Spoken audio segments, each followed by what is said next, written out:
Hi, I'm Dr. Stirling Hastings from Camarillo, California, back to talk more about shame, this dreadful emotion that every single one of us carry to some extent, and that every one of us has methods of avoiding the experience of, including addictions and busyness and worry and so on, and that it's possible to relieve, which is why I wrote the book, Shedding Shame and Claiming Freedom, to explain how it's possible to get rid of a lot of the shame that makes us feel bad and that makes us do things that we wouldn't ordinarily do. So today I want to talk about carried shame. Now, we've known about carried trauma for a long time. The real understanding of it arrived when the Holocaust survivors came here to the U.S. and had children, families, and couldn't process what they had been through because it was too horrendous to be able to process, even if they talked about it in some detail. And then their children started going to therapy with symptoms of being Holocaust survivors. So that started making sense, that there was more going on than could be visible. Currently, I have a client who has all four grandparents were Holocaust survivors. And he's an intelligent, competent person managing his life well, and he still has odd experiences or beliefs or fears that very clearly came from his grandparents. Okay, with that backdrop, then I began realizing that shame would also be passed on down, especially since shame tends to be based on secrets. And when families keep secrets that they don't want to be passed down, that's when we pick them up. That's when we would pick up the shame that they were experiencing but were suppressing or repressing and keeping secret. If people can address the traumas that they've been through, or if they address the shame that they carry, then it doesn't get passed on to the children. So my own experiences, having worked now for many, many years to eliminate my own shame, stopping the shaming of people, stopping or not taking in when people want to shame me, and really understanding the big picture of the culture and how it's passed on among everybody all over the world. I couldn't understand why I would still wake up in the morning feeling really horrible, like I had no life. Why would I feel like I had no life when I have a very active and full life? And I figured this out while I was writing my memoir that I'm working on right now on the subject of my shame. And I got a book called It Didn't Start With You. I want to recommend that. That really takes you back to looking at what is your sentence, my being, I have no life. What is your core belief, your core sentence that keeps you from really enjoying yourself fully? And then taking that back to past ancestors. And what I came up with that really surprised me, of course, always how this works, that my great-grandmother lived with a tremendous amount of shame. She went to Alaska during the gold rush at the end of the 1800s.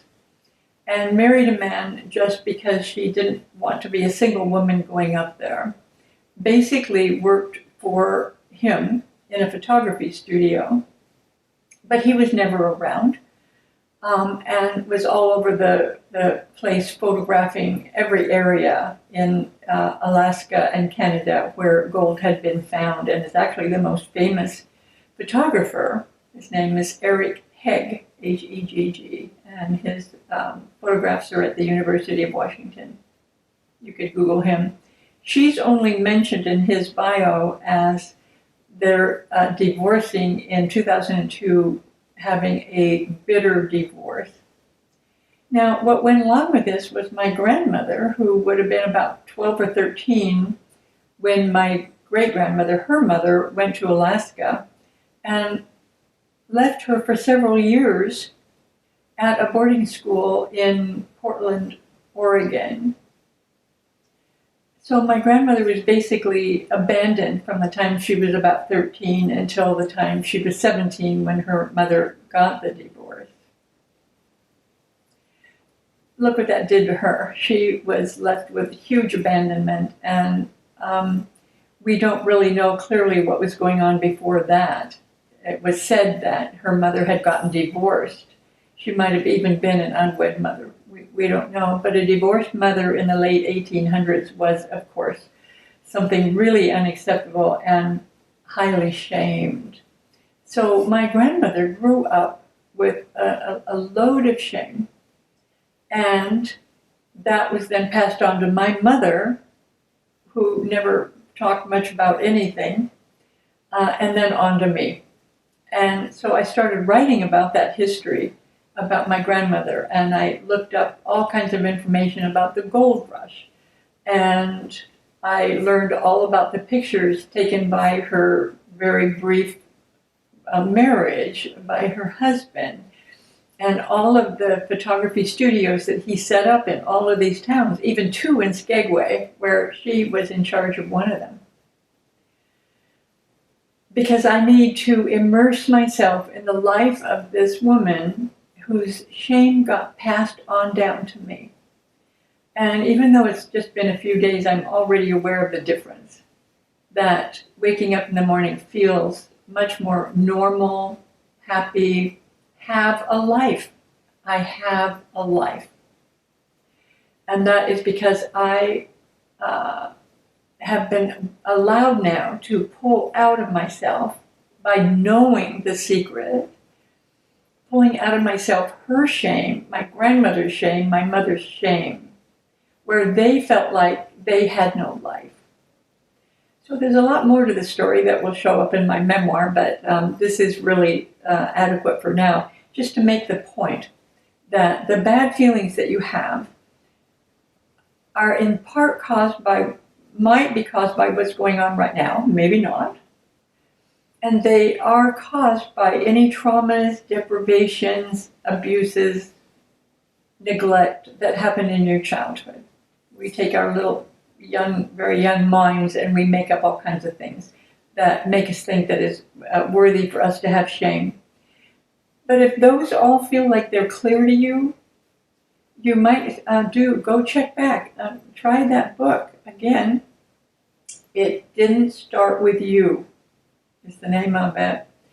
And walk through how he shows you how to do genograms, where you look at all the members of your family, come up with your core sentence. Sometimes it has to do with being not worthy, I don't deserve life, and so on. Mine being, I don't have a life, which is pretty absurd since I have created a very rich, full life for a very long time. So this is just one more area to check out your shame. And of course, this comes after or along with looking at the shaming that's going on in our culture all the time, so that you can stop taking that in, and then down the road get to stop taking in the shame from ancestors past. Well, now I'm curious to hear what you have to say. I'd love a comment about how you might feel someone else's shame. And please feel free to share this video with your friends, family, or someone you know who is struggling with shame. Please like and subscribe for more videos. I look forward to speaking with all of you next week when I'll be talking about the common shaming of children.